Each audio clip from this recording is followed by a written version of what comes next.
Kyoto is hands down the best city to live in Japan. Hey, what is up everyone? It's Kazu here, welcome back to my channel.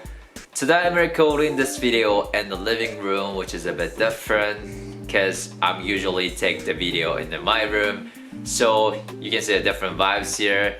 And also, hey. Oh, here you are. Little my puppy.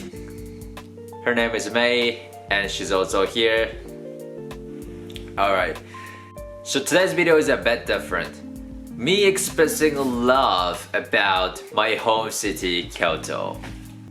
Initially, I was gonna talk about which is a better city to live in, Tokyo or Osaka, because while I was on the Hellotalk, which is a language exchange app, I have seen a lot of people saying like, I definitely want to visit Japan after this COVID is over. So I got an inspiration out of it and I was like, alright, let's talk about the differences between two biggest cities in Japan, which always have been discussed. Then I realized, hold on, I've never lived in both cities.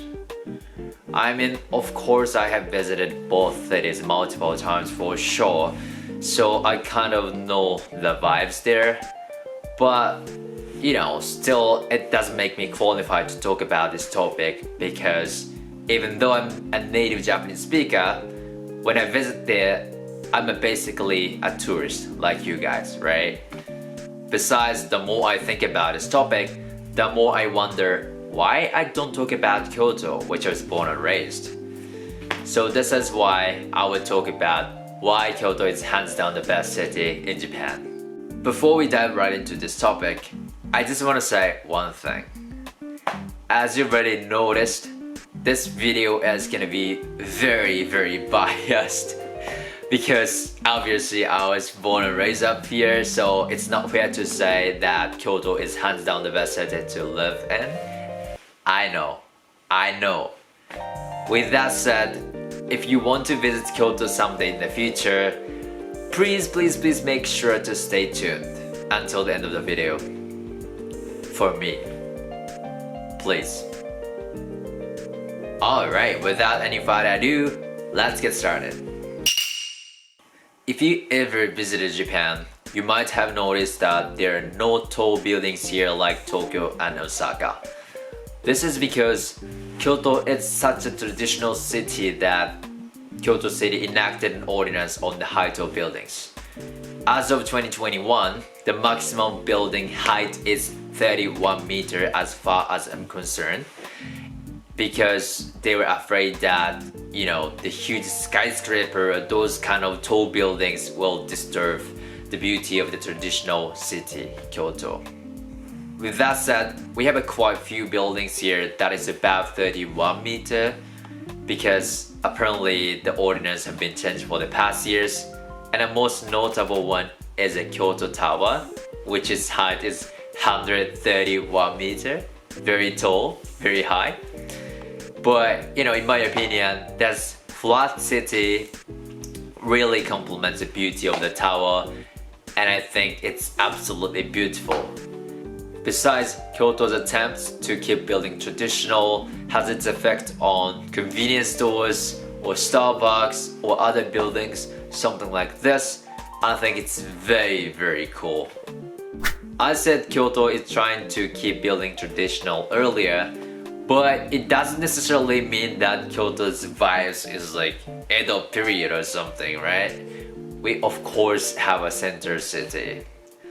And in the center of the city, there are, you know, a lot of restaurants, a lot of clothing shop, a karaoke, you know, basically anything that typical city has. But it's not as crowded as, you know, Tokyo and Osaka, and I absolutely love it. Of course, except for holiday seasons. Okay, Kazu, I understand the city part. And show me the nature part. You got it. Okay, let's take a look at Kyoto Geography Map first. As you can see from this, Kyoto is surrounded by many mountains, which is by the way called Bonchi in Japanese. So that means nature is very accessible from anywhere. Like these are the pictures I took this season. It's all pretty and it's all in one city. Can you believe it?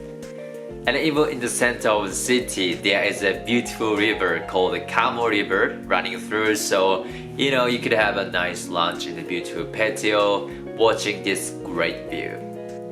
And imagine it's a cherry blossom season or autumn season. It's just breathtaking. Kyoto is known for having many traditional temples and shrines. And I think most of the popular ones or most of the famous ones are Shiminari Shrine and Kinkakuji Temple and maybe Kyoto's Temple, right? But to be honest, there are so much more temples and shrines than you might think there are. I was born and raised up here, so basically I have lived it for 23-24 years, all of my life, but still there are a lot of temple shrines I've never visited. So, in a way, Kyoto still gives me the feeling like I'm a tourist, which I really love. Besides, I feel so peaceful when I go to those kind of places. Sometimes life gets a little hectic with a lot of things going on at the same time. I just go there and then pray. Even though I'm not a religious person, to be honest, it gives me the relaxed feeling and encourages me to overcome difficult situation, and I really appreciate it.